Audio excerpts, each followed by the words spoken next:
welcome to guys from the Hyderabad OvalEdge office. Thank you so much for tuning in today. Tell us, how are you guys doing? Where are you guys joining in from as we get started in today's conversation? So today's session is going to be super compelling. I'm sure you guys have had a glimpse of our panelists, right? Like, they are the industry experts, and it is going to be a power-packed session. And we are going to approach a subject which has garnered a lot more interest from our partners, from our customers, and it is something which we're going to learn about how Snowflake and OvalEdge have really integrated well in this well-rounded data platform.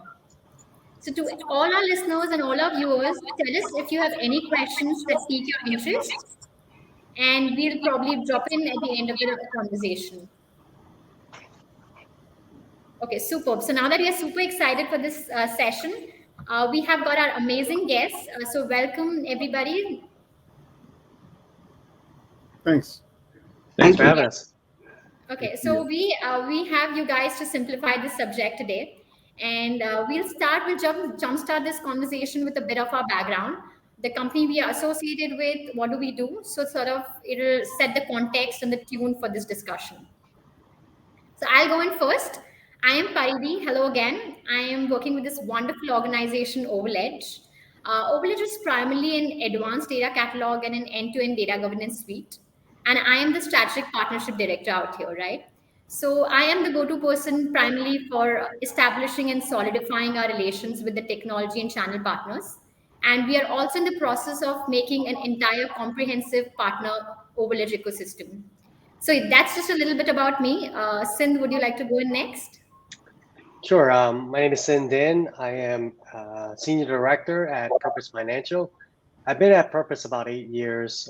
Started with actually a database administration background and kind of moved up the ranks, as well as has some experience in software development and IT operations. I've always been interested in data. I've actually minored in database management back in college. So surprising enough, I am doing what I sought out to do when I went to college. Wow. Ready? I guess Lori? Hello, everyone. I am Lori Townsend. I am with Purpose Financial. I have been with Purpose Financial for 22 years now. I started as a developer, worked my way over to report development, into some project management within IT, into the database administration area, and then back to data. Now currently the Director of Data Governance at Purpose Financial. Hi, everyone. I'm Paul Gans. I'm a Partner Solutions Architect at Snowflake. I've been at Snowflake for a little over 5 years. Right now, I'm the tech lead for our data governance partners. Before that, I actually was our field tech lead for Snowflake on Google Cloud when we first started porting to Google Cloud.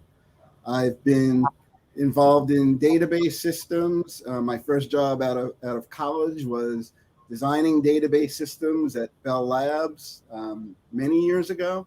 And since then, I've been in all kinds of roles in technical sales, all associated with high performance databases, and now data in the cloud, Snowflake. Hi, I'm Sharad Vashne. I'm founder of OvalEdge. I started this company about 7 years ago, and before that, I was a principal architect for a company named Hortonworks. Now it is merged with Cloudera. Before that, my background is obviously as in Hortonworks was the kind of data company. So that's where I kind of like founded this niche of solving this data problem, because at that time it was even more prevalent.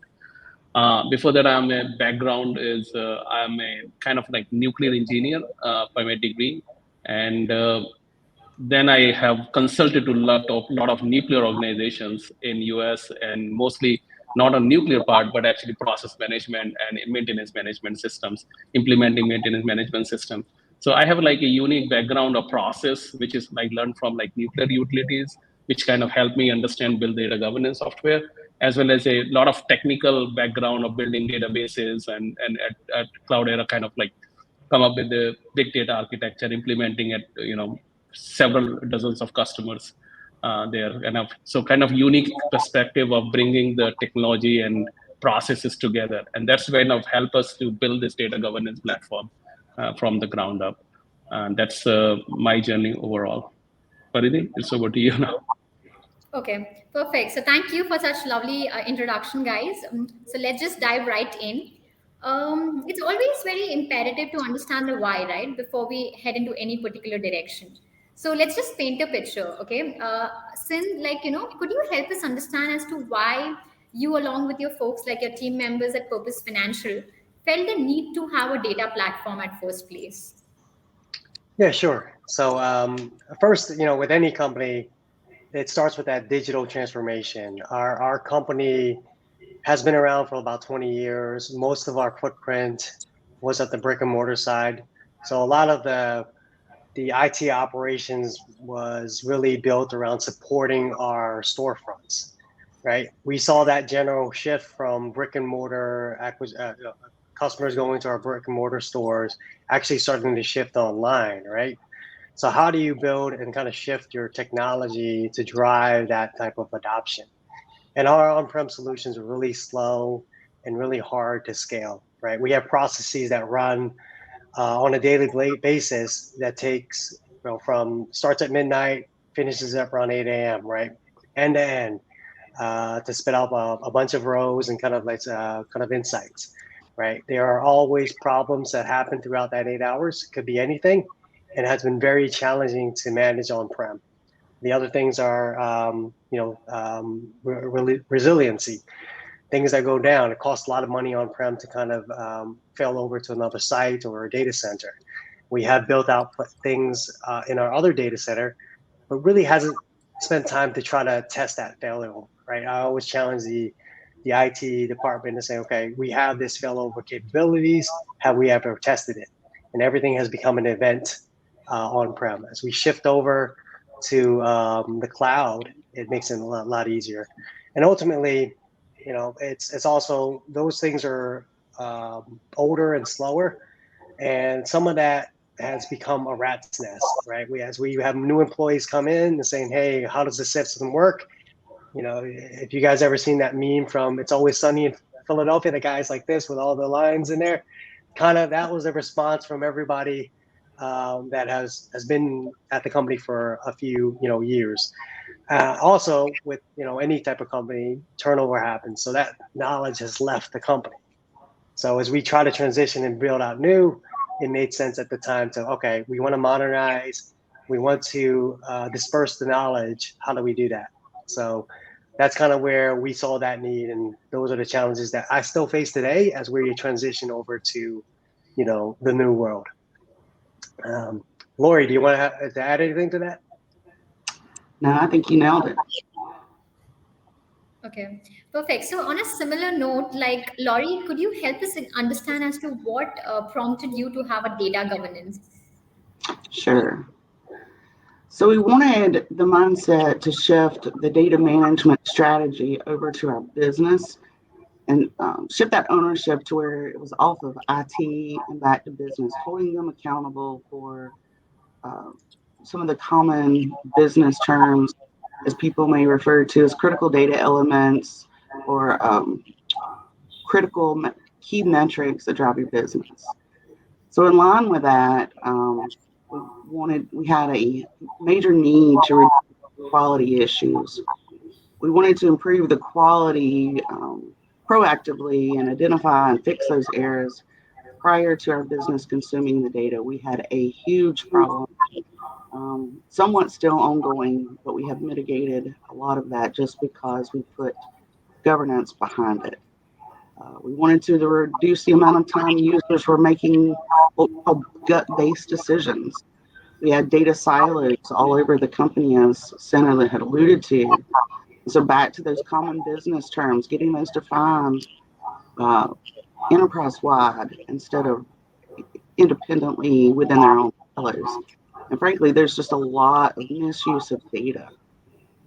And then the other key driver was our data privacy and compliance. And we had the need to be able to see our structured data in a holistic view, so that we could prepare for, where is our PII data, these new regulatory compliance processes for CDPR and CPA and IAPP, and then they keep flooding the gates now. So we want to make sure that we are behind those. Okay, perfect. So I'm sure Sindh and Laurie's pain points are something which resonate with the both of you, Paul and Sharad, right? So just could you just shed some light on the bigger picture, as in, what are the various use cases for Snowflake and OvalEdge that you guys see today? Well, first Uh, I'll jump on yeah. what Laurie was talking about with data silos. I think that's a huge use case. I know, Sin, you guys have all that data on-prem. I came from the on-prem world. I feel everyone's pain. That's on-prem. It's hard to manage all of that. You need to you have the data in separate places, governed by different people. The struggle between IT and business is real. I'd urge you to Google. When I joined Snowflake about 5 years ago, there was a great ad online of the struggle between IT and business. It's pretty funny. Just Google it, take a look at it. But getting all of that data and being able to understand where all the data is, like Laurie said, to be able to govern it and make sure that you're not exposing PII, that you're complying with all of the various regulations, GDPR, CCPA. That is all really allowing people to move more data to the cloud. When I started Snowflake 5 years ago, there was a lot of companies who were like, I'm not really sure if this is for us. We have really sensitive data. There's no way that data is going to the cloud. Here we are, and almost all of those companies are moving in that direction, or already have, gone all in on that direction. So, and it's without the ability to govern all that data, it's just not going to work. It slows everything down. Sharad, would you like to add anything to that? Yeah, I think that. So I came from the big data world. We started when the journey was even just started. I kind of like went to this Hadoop was the new area when people were started doing this. When Snowflake was even not born at that time. So one of the thing I used to go to many clients as I was an implementation person in the. He said, "What problem do you want to solve?" I went to many banks, and my job was actually do 1 or 2 week assignment there and had helped set up their cluster, and after that move to another client. So generally, my question is, what is the problem you want to solve? And it's like it's just too much data in silos and everywhere. We just want to make sure that it's at one place so that we can analyze it together. We can find things, right? So it was a even people have bought the technology, have no idea what they want to do, but they just want to bring all the data together, and after that they want to make sure that they can do something with it. It's a very common use case, and I think Paul can see that from hundreds of thousands of clients they have, to figure out that this is one of the primary use case. Bring all the data together, and after that do something with it, because there is a lot of value in the data. We all know that, and how do you leverage that value is the key. And when I was founding, this is like one of the use cases we were seeing it. Now, one of the things is, okay, once we have all the data together, it will be chaos. That's my understanding. Because a lot of data was there.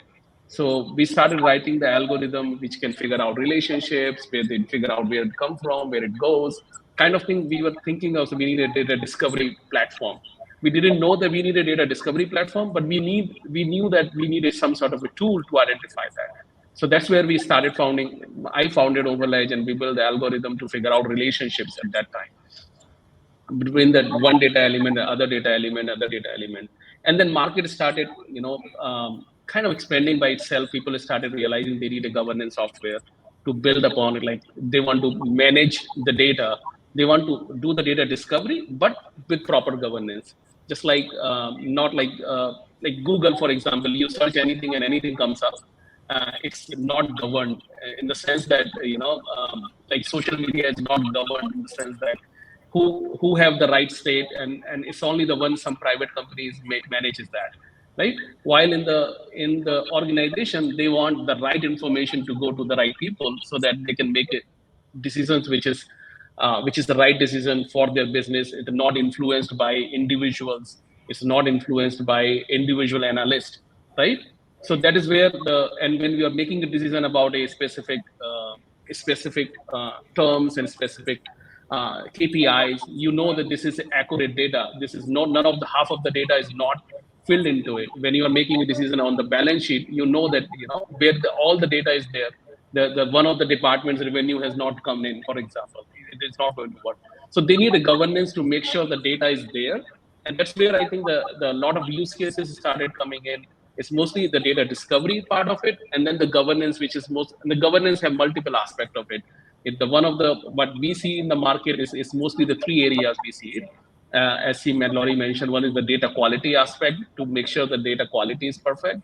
Another one we see the access management, which is like make sure that uh, the access from the, like, do we have the right access to the right data? We don't have a PII data. We don't have a confidential data access. We don't have any, the data which is we're not supposed to have access to it. And the third thing we see that the literacy aspect, what we generally call it, but it's like right definition to the right metrics. So if the matrix is there, then we can see the right definition for it. So that's another area where we want to see the definitions. Hey, Paridhi, we are seeing some echo, so maybe you want to put it, somebody can put it on mute when we don't speak. That would be good. Yeah, Yeah. sure. So, Paridhi, go ahead. So that's what all the use cases we see it.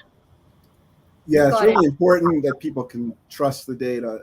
We find there's a lot of cases where you're able to get the data into one place, but if people don't understand what that data is, if they don't trust that it's accurate, it's just not going to really get used in the way that you really want it to. And now with all the different data sources that are coming in, so like you talked about, social data, web data, log data. There's just so many different places where the data may come from. It just really makes it really important for people to understand what they're getting and make sure that it's good data and that it's secure. Correct. Now that we have like a few use cases that we've discussed, like data discovery, a little bit about data access management, now let's just shift gears and talk a little bit about the solution, right? So, Sin, why do you think, like, what led you to choose Snowflake as a data platform? Could you just expand a little on that? Yeah, so trying to think back, it seems like it's been a lifetime since it started. Our kind of assessment started back in 2019, before the pandemic, right? I mean, I think the pandemic added like 5 years to our lives. But initially, we did an assessment of what our kind of our maturity level was from a data perspective, right? With kind of the big firms and seeing what what their guidance is and what their suggestions were. Now, one of the suggestions was, like you said, Paul, a lot of the businesses were afraid to put their data in the cloud, right? So with senior executive leadership saying, no, we don't want our data in the cloud. We want it on-prem. We want to own our data. As I went through the assessment and kind of looked at it, it's like I challenged our kind of executive leadership saying, do we want to catch up to 5 years ago, or do you want to catch up to 2 years ahead in front of us, right? By the time we wrap up this conversion to what we want to build out and modernize and on-prem, like build out the Sharad, you talked about building out the Hadoop cluster and all that. As I did more research, that's a lot of work and kind of upfront cost to build out, right? So I was like, look, there's a general shift, a big shift into the cloud. Now, looking back at AWS, it's only about 10 years old, maybe a little. I don't know my history exactly, but it's it hasn't been a long time in general terms of a lifetime, right? But it's moving fast. So in 2020, I was approached by Snowflake, and we kind of started doing research and doing the competitors against, other competitors that are doing, massive parallel processing, and we decided on Snowflake because of all the capabilities, and ultimately, what hit me on the head or kind of nailed it, was that super low maintenance, right? We don't have to spend a lot of time trying to spend on maintaining the overhead and kind of just doing what we need to do from building out business value. So that's one of the big things that kind of won me over on Snowflake. The other thing is the low cost of storage. I think it's a pass through. So with all all that data that we're kind of capturing, it has been challenging for us on-prem to keep, right? We kind of purge data from a log perspective every 30 days, but we could utilize that data long term, but we just can't do that on-prem. In the cloud, we can keep it longer because of the cost. And then really, Snowflake had a lot of traction, a lot of build up. We signed them back in April 2020. During our vendor management process, one of the big concerns was the financials, right? And it's interesting, when Snowflake became the biggest tech IPO at the time, I think it might still be the biggest tech IPO. Our vendor management team kind of checked off the box. Okay, that's no longer a concern. You know, they're pretty much good from the financial side. So that's what won me over on Snowflake, is really the low maintenance, kind of the unlimited compute, and really giving us the ability to focus on building business value instead of trying to spend 80% of our time maintaining our environment. It's that 80-20 rule, right? From data wrangling to building out data insights. So, Paul, you want to add to that? Because I've been talking about a lot of Snowflake and everything. Yes. Yeah, so I mean, the real use, a lot of the use case is just around access to all of the data by all of your users, right? So you guys have probably seen, you can spin up compute clusters for everybody, or for any groups that need them. You can have lots of concurrency. You can put all of the data there pretty cheaply. We have customers with petabytes of data. We have customers with gigabytes of data. You just load data. You don't ever have to worry about how it goes in, right? And I really appreciate this. I've been doing databases for a really long time, and I know what it takes to set up one. I know the big data world. I was in that world also, Sharad, and the effort that it takes to get going. And now with Snowflake, I don't know how long your POC lasted, Sin and Lori, but I know you probably got an account and you were creating tables, loading data in the first 5 minutes. So it was weeks. Makes it easier. It was weeks of POC, like I think 2 to 4 weeks. It's been, like I said, it's been a lifetime, right? Right. There was a question on the chat, some features in Snowflake that help with governance aspects.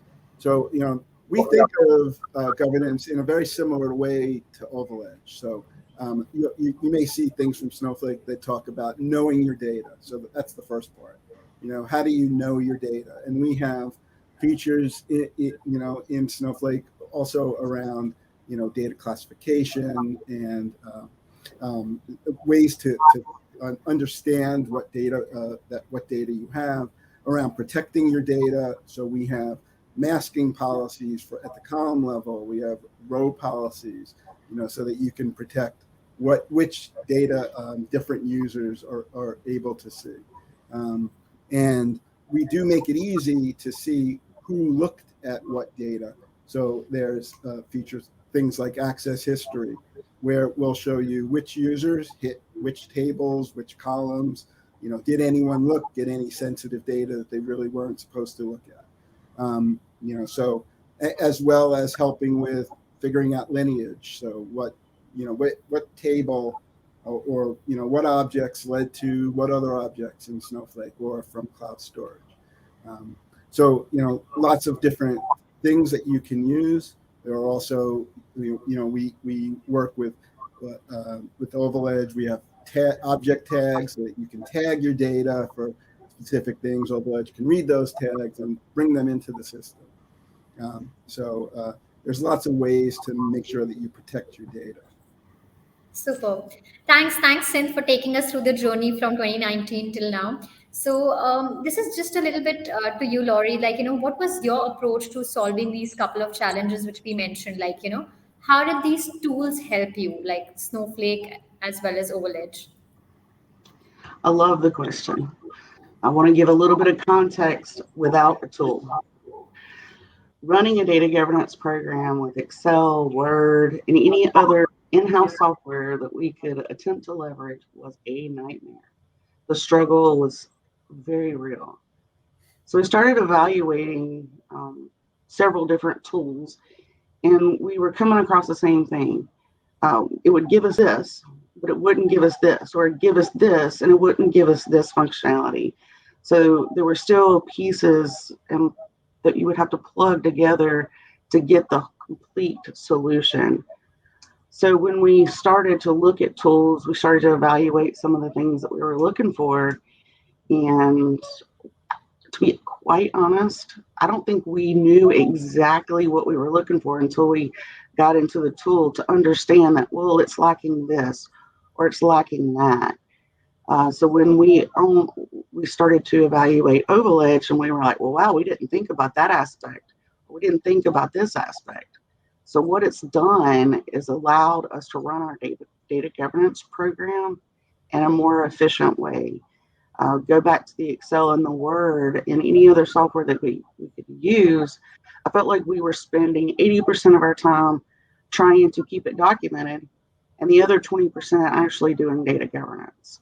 So what it's done is allowed us to shift that. You still have your 20% that you have to have your focus group sessions and things like that. But then the other things that go into the tool, it's right there, one-stop shop. In combination with Snowflake, it was just amazing to see with our Snowflake environment, whatever we were currently building out in there, we could see that. And any other sources that we wanted to bring into Snowflake, and then you add OvalEdge on top of that, it's the complete picture. So one of the first things we did was take our business glossary from an Excel spreadsheet and move that into OvalEdge. Then we started to build out our data catalog, and we were like, okay, this is great. All right, we've got definition to our catalog. Wow, this auto lineage, the data lineage functionality that shows you from source all the way to the target, what your data is doing, how it's being transformed, what is ETL doing to it. It helped us take the definitions that we originally created for the data catalog and enhance them immensely. We are currently in the process of onboarding several users into our environment. I think we're up to, if not 50, 60 people.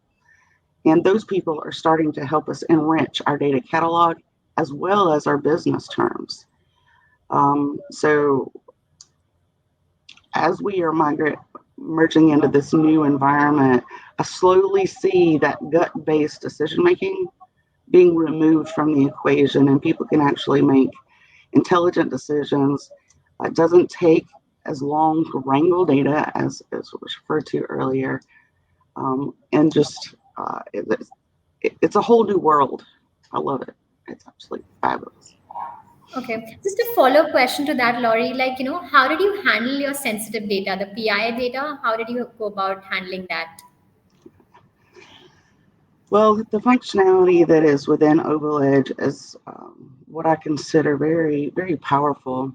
And once we opened this up to our legal and our InfoSec team, they were like, wow, we have been missing this big picture.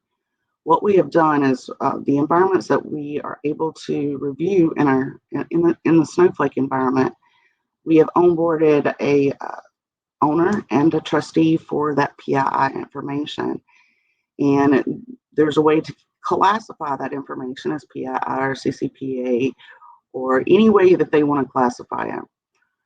And then we're able to run AI recommendations against the entire data set to determine what it may consider to be PII. And then that steward goes through and says, yes, that's an SSN. Yes, that's an SSN. So we're now wrangling down on our environments so that our company knows where our PII information is, which we have been significantly lacking in the past years. Okay, that's like actually quite insightful. And like, what would you say? Like, in what ways have Snowflake and OvalEdge sort of impacted the business on the whole? Do you have any bullets for us? Starting with Snowflake, this is just a personal observation, but the amount running a query or we're getting data back out of Snowflake is almost instantaneous. And in some of the older systems, of course, I've worked across multiple databases within the years of being in IT. And you could run a query or waiting on data to come back. You would go do something else and then come back and what was I doing? Or the results weren't what you wanted and you had to go run the results again. Time saved from just being able to get information at the click of a button from a Snowflake perspective. Uh, I just can't say enough about. And then again, with the OvalEdge and the Snowflake, bringing up that auto data lineage, just knowing where your data is coming from and how it's getting to your target state. And then the company being able to see our whole company's landscape in one tool. It's just phenomenal. That's how it's impacted our business. Amazing, nice, good to hear that. So, Paul, this is going to be a very fascinating one for you. Like, what are your thoughts on this ever-growing need of, wherein the data platforms are required in today's world? The growing need of data Data platforms and data data technology. Yeah. um, yeah, so people want to make it easier for everyone in their organization to access data. They have the beautiful thing is that they also now have data not only from within their group or even within their department or organization, but they can have data from throughout their company. There are a lot of companies and organizations that are really complex. They have lots of very different business units. Those groups can now, collaborate, can share data. Someone on the chat asked about, why OvalEdge and Snowflake. Well, Snowflake has all the building blocks, right? You can protect all of your data. You have all kinds of controls around protecting it. You can tag it. You can understand your data. You can understand what's in there, but you don't have the full end-to-end picture. You don't, what you really want to understand is where all that data came from, how it even got into Snowflake. What are the downstream systems, Tableau or Power BI, whatever BI platforms or data science platforms using that data. It's really great to really understand all of that.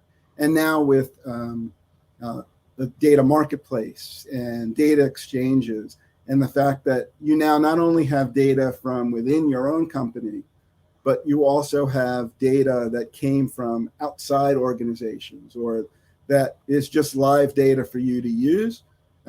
It's great to have all of this kind of at your fingertips, but it's really only great if you understand all the things that you have. And you can make sense of it in a business sense and make sure that everyone has the same terms and that, all of, if I call something X, in this place, that it means the same thing as X in this other place. Superb. I mean, now that we have spoken a little bit about how the solution works, how Snowflake and OLED sort of interact with each other, let's just zoom into the future and talk about, what are the various market trends you guys have noticed in this data landscape? Like, what is something which stands out for you? Sindh, would you like to start on that first? Sure. So I was actually tasked to kind of present the kind of what the latest data landscape was at my company, Purpose Financial, just back in February. So one of the biggest things that stuck out was the growth in data, the explosion of data. I think a study back in 2020, so you guys might look this up, is that 1.7 megs of data is created per person per second. That's insane. So I did the math, and it's like, hey, your $1,000 128 megabyte iPhone will fill up in less than 24 hours. So that's how much data is being generated per individual. And with that, that extends to how much growth we are seeing at Purpose Financial, how much data we're capturing, right? What we purchased 3 years ago on-prem is definitely not what we can size up going into the future. So I see data exploding, and now that it's more valuable, any company that is not trying to spend and invest in data is going to be left behind, right? I think a lot of companies are seeing that now, or in recency, a few years ago, and really spending that money on that type of discipline. In the past, it used to be, hey, here's a side team to just build out your data platform. And now it's really, look, you need data ops engineers, you need actually data quality analysts. You're not trying to convert business users into data people or IT people and data people. You're making data people, right? Data scientists, data engineers. I mean, for me, the data scientist kind of role has really put itself in the forefront over the last 3 years, right? Before that, you would probably call someone I don't know. I tell people when they say, hey, bring in a DBA. And today, if they say something about a data person, I'm like, you're dating yourself. You're calling everyone a DBA, right? Paul laughs. You hear that from time to time. And now people are starting to be more cognizant of what that actually means, what the different disciplines are, right? So I believe that investment is going to grow, and that kind of focus from an executive level getting pushed down, right? When we first adopted data governance and kind of modernized our environments, we had 3 pillars of importance, right? Data governance was key because all this data we talked about coming in doesn't mean that, hey, it's magically going to be useful. Then modernizing our environments and actually turning those into insights, building out business intelligence, and eventually self-service, right? Data literacy is going to be very important. How do we create that data literacy? Can't just throw data at a person saying, hey, have at it, figure it out. People are going to have to know how to build and tell stories with data. That's not just a technology thing. That's a culture change. How does that happen? Tools like OvalEdge, Snowflake is just a piece of that. How do we build out that culture at our company? And that's a general shift that's happening here at Purpose Financial. So it's exciting, things like that. From a technical side, I touched on it. Those developers, IT developers or business analysts, they're specific disciplines for data. That's going to grow. And really, as it matures over the next few years, those approaches to mining that insurmountable, ever increasing amount of data is going to get more sophisticated, right? You started talking about AI, or actually AI was a thing decades ago. Now it's starting to shift out to like, hey, it's actually machine learning AI, right? How do you keep on iterating as quick as you can, learning, failing fast, right? Those things are going to be able to help us there. And really, to drive value, I told our CEO a couple months ago, how do you drive innovation? You decrease the cost of failure. That's how the cloud can help us there. And ultimately, that general shift in data is going to be very important and important at a company, right? So I say that to everybody on the webinar or listening in. If your company is not investing in data, maybe that company is not for you. Yeah, I think one of the biggest trends I see in the marketplace, and Sin, you talked about it, is all the different workloads that are now being supported on the same data. So I've got all of this data. I've got a lot of data coming in from different places. And now it's not just my business analysts that are able to get to this data set.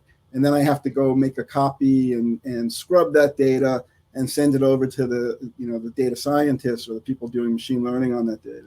They're all able to hit the same data at the same time, which means that I have now extra things I have to think about as far as securing it and maybe anonymizing it and explaining what it is. What a data scientist wants to see is not the same thing that an analyst wants to see. So they're going to be, doing their feature engineering against that same data and putting it into, their own format. So I need to be able to explain, all of that, and help them with their journey to get the right data for the right analyses.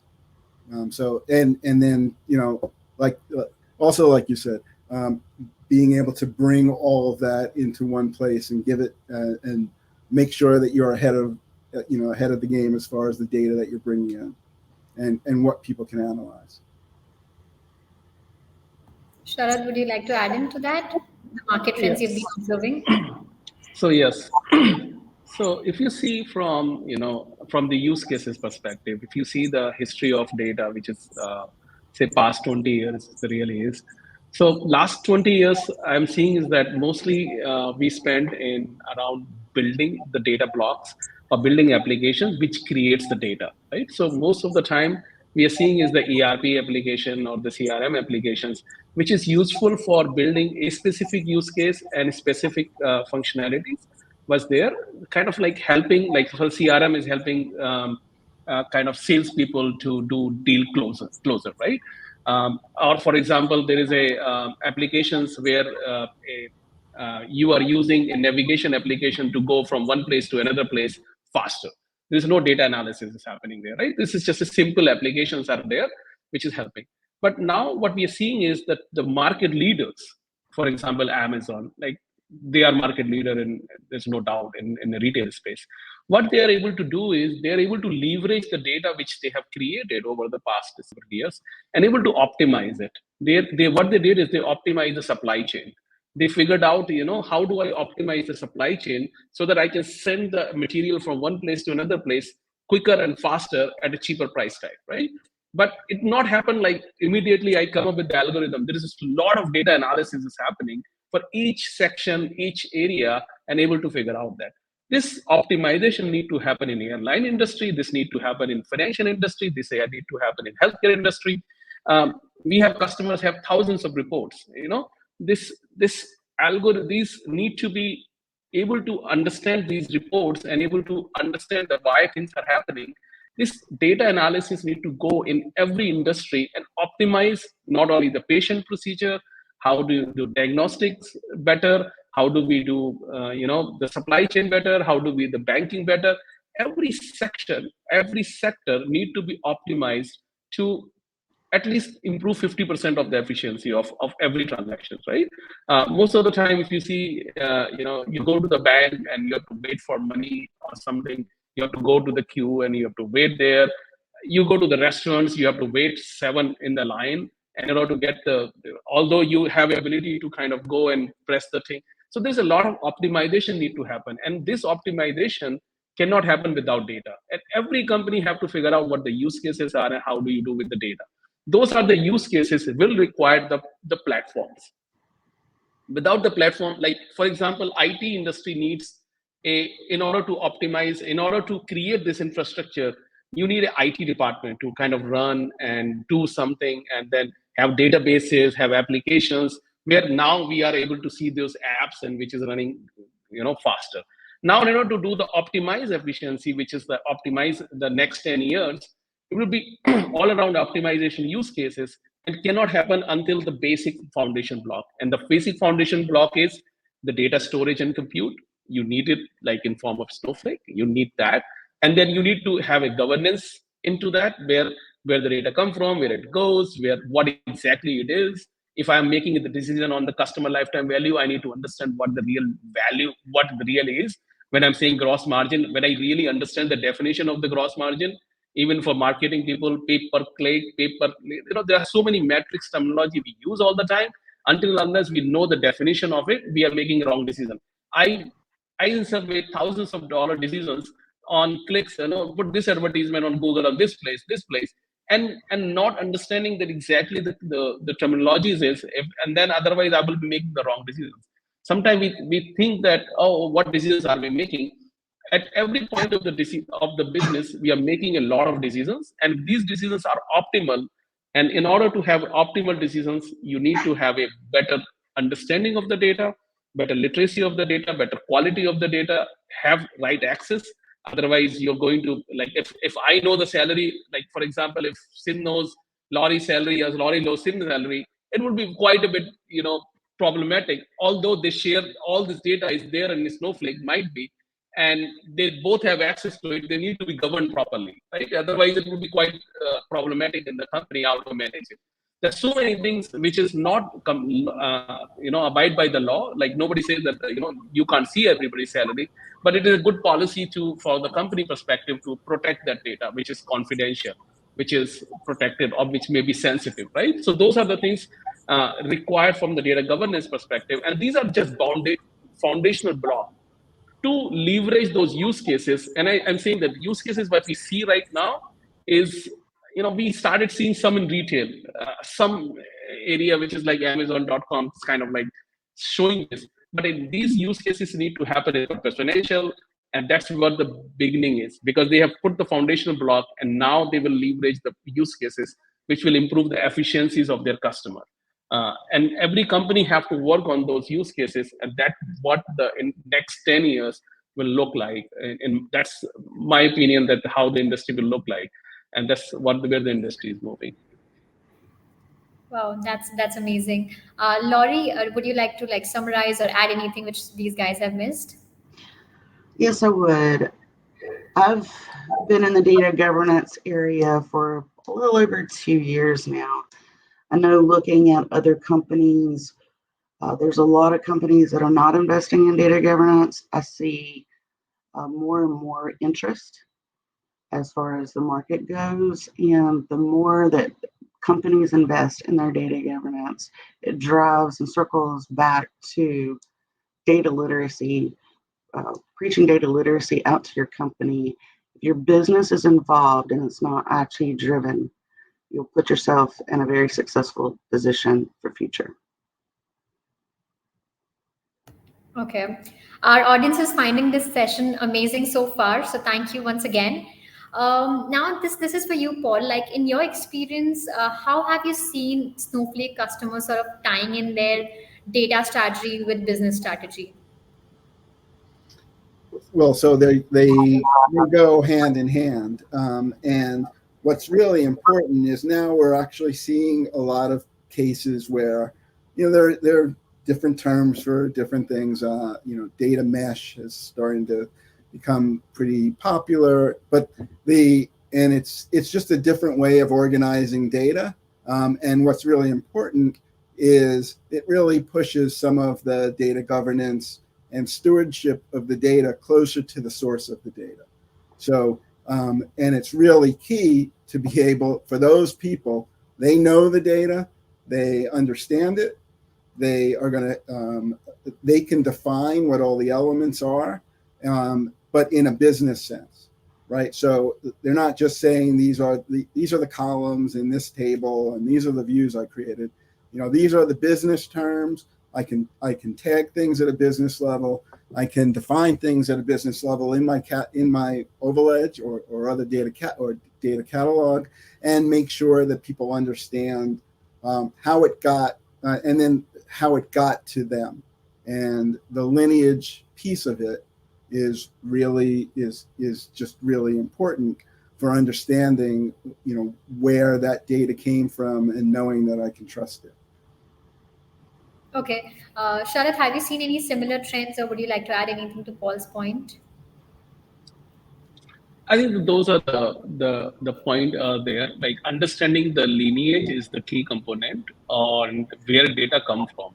So the lineage is a tool. Like in my understanding, it's a part of the tool where we OvalEdge build from source to all the way to the destination, and the destination generally is a reporting format, but it can be also the applications now with reverse ETL, and the things are from application all the way to the applications, right? But the processing is happening in Snowflake quite a bit, because ultimately it's going there. So why it is so important, people want to understand, like why they need to trust the data in order to get the lineage, right? So until unless you know where the data is coming from, it is very hard to tell that whether this information is right or not. Like if you think from the larger perspective, you're seeing the tweets, you're seeing the social media campaign, and sometimes you just see it and you're not able to trust it. But if you see this is coming from NPR or New York Post or somewhere, you think that okay, there may be some authenticity in that. Is because they might have done some due diligence before publishing it, or somebody have just published a picture and without authenticity. So the understanding the source for any data element is very important in that aspect. Like, so where exactly it's come from. So the reports, where it is coming from, whether it's a partial report, whether it's a full baked report. Because when you are making decisions, generally the CFOs knows that, where the data has come from, or anybody, organization know. They need to understand the source aspect of it. So those are the lineage is mostly the very important factor in trusting the data. And trust is the founding block for the data governance aspect of it. If the trust is not there, then you really do not have anything to kind of like whatever the data you are seeing is not worthwhile, because you cannot make a decision on it because you're not feeling really super good about that specific numbers. That's where the governance is mostly is about. And they need for trust, you need a quality and the literacy. The both component makes it, and access is always there to kind of able to access it. Otherwise, there is no point of it. So that's generally the three areas which we call it data governance is totally end to end. We talk about that. Perfect. I mean, that makes a lot of sense, circling on all the three areas: data literacy, data access management, and data quality. So, this is a really exciting one for you, Laurie. Like, I'm really keen to listen, which is how does a successful data governance, in your mind, what is a successful strategy like? The business relies on data governance for direction, and there's adherence to the data governance program that is measurable. That's the key. Increasing data literacy across the company, it improves the employee productivity, it reduces the amount of time for onboarding a new hire, just building out data competency, having data-centric training on a regular basis to reduce any of those efficiencies like data wrangling and things like that. And then resolve issues at the source instead of waiting for them to come through, making sure that there's a governance adherence at the source level. And then the other key thing, and this is ongoing for any successful data governance program, is keeping people engaged and then continuing that adaptation process to the data governance program and the software. Got it. Understood. So, Sin, like, what are the various, how are you seeing this industry evolving in the next couple of years? Yeah, so I see that like what I call data management as being a very important role going into the future of any program that is going in with any type of company, right? You want a robust platform that provides all these tools, education, and really utilizing that to kind of evangelize data literacy across the company, right? And as people hire for certain roles that are closer to business, I think data literacy and data skills are going to be very important. It's going to be the next office skills, right? If you hired someone 5 years ago or 10 years ago in some business type of role, first thing you do is office skills, right? I think this will either trump it or actually be very important on the skill sets, actually data literacy skills, right? Driving and building data or building value through data. And ultimately, the data management program is going to be responsible for self-service enablement, right? Empowering those users to trust the data as well as utilizing it correctly, right? Within a certain framework. Today, we at Purpose Financial, we have a balance of the two. There's enterprise reporting that we do from a BI perspective, but then there's a little smaller groups that really want to build data and build their own, results or value themselves, right? Because they're close to the data. It's important to them. It's not really important to their enterprise, but they need to get their job done. There's still the aspect of that importance across the whole enterprise to say, okay, we have to get aligned in certain terminologies and business items. But ultimately, I see that data skills are going to be very important. They are as important today, right? If you don't have any data skills today, you're kind of left behind, right? If you started with Office, here's your Excel spreadsheet. Then it said, hey, do you know SQL? Now, do you know Python and data development, or we're not trying to turn business people into IT people, right? We're turning the business people into data people. So that's where I see it shifting.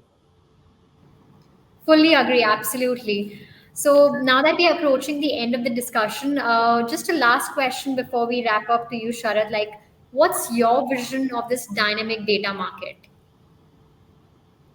I think that um, I personally feel that everybody's talking about that metadata-driven processes is going to be the key of the next 10 years.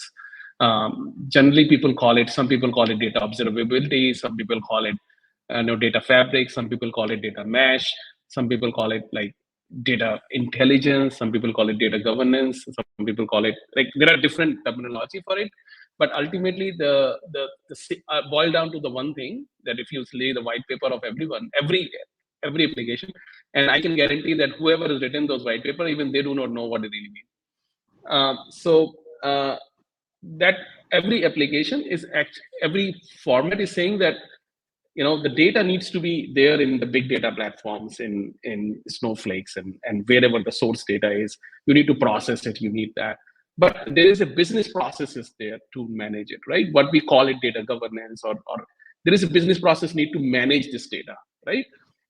Whether it's a literacy, whether it's a quality, whether it's a access, whether it's the making sure the third party data quality, and there is various other processes.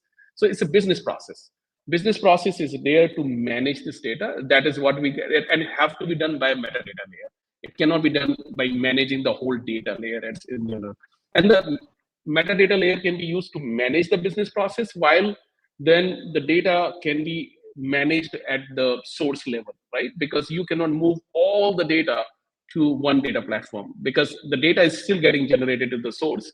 There's a lot of report is still getting generated at the source only. The SAP itself is going to be there. SAP is not going to move to directly all the data to analytics, or SAP analytics is not going to happen all the things. They're going to do it here, but there is a lot of data which SAP and CRM need to combine together and need to come up at one platform, and then the analysis need to happen. So from all the data fabric, data catalog, or whatever the terms are, the objective is that let's use one framework to manage, like they use one platform to keep all the data, which is ad hoc as well as what you need for analysis, and one process for managing the business data. And then all the use cases you need a skill. You need basically the skills as Sin said. You need a SQL skill, you need a Python skills, you need a data literacy skills. You to understand data literacy, I think the Sin has very clearly mentioned is that you need a skill to identify where the data is, able to understand what it really means, able to collaborate with the business people. Is really what it means by them. You are saying is this, because when you see the data and when you see without business context, data is nothing. It have no meaning. So bringing and understanding the data, able to find the related data to it, able to find what is the similar thing look like it, able to purchase the data from the data marketplace which Snowflake have. Like for example, okay, should I integrate with weather data? Should I at least run a POC on it to see where it's going? And then able to come up with the use cases. And use cases is not like the data use cases are different than the business, like application use cases. Application use cases generally design on the whiteboard, and then basically comes, okay, let's design the application on it. While the data use cases start from the data. You cannot design on the whiteboard because you don't know whether you have this data or not, right? Because so data use cases need to start from data literacy point of view to understand where the data is, able to process it, able to put it on in that application layer, and basically build upon it. And again, as you say, that there is a lot of optimization for next 10 years need to happen. For those 10 years, there is a platform need to happen. Platform is required where the both things are there with the processing layer and this, and then it will go. So that's where the market is trending. And whatever the word people will use, one word will stick, and then maybe multiple word will there, and the multiple companies will come together. That probably the market will evolve in this area, but the metadata driven approach would be there for managing it. And there is a data platform is there for control, like for basically storing and processing all the data for analytical purpose. I wish that there may be a need for a database or a something which is which can be used as a transaction database as well as analytical database. Going forward, I believe that some companies will try to compete in that area where the transaction as well as analytic, but I know from the database it's very hard, and the technology is not there yet to create it. But 5 years down the line, we'll see that a lot of companies will start to create a single database which is transaction as well as analytical. I think HANA is there, but at this lower data level, not at the big data level like Snowflake is. But again, so maybe maybe Snowflake like that's something is whether it happen in the 5 year or 10 year down the line, that need to happen. Those are the vision. If I put together a 10 year down the line and what would the industry will look like, I can bet there will be database will be transaction and analytical together, which is big as well. So that's from the data perspective. Understood. I mean, so many insightful points. I'm sure like a lot of these data enthusiasts know the starting point of learning a couple of these skills. So yeah, this conversation has been super phenomenal. Thank you, each one of you, to be able to join and be here with us. And our audience has been like amazing, super engaging. So we don't really have the time for taking up the question, but most of it is something which we have answered in the chat. In case we have not managed to answer that, we will make sure that we circle back to you on that. But other than that, this has been an amazing conversation. I hope the audience has got some insights about how Snowflake and OvalEdge sort of interact with each other in this well-rounded data platform, right? So yeah, watch out for this space. Follow OvalEdge for such wonderful and insightful conversations. Have a wonderful day, guys. Thank you once again, and thank you for being and tuning in. Take care. Thank you. Thank you guys. Joining us. Thank you so Talking much. to all of you.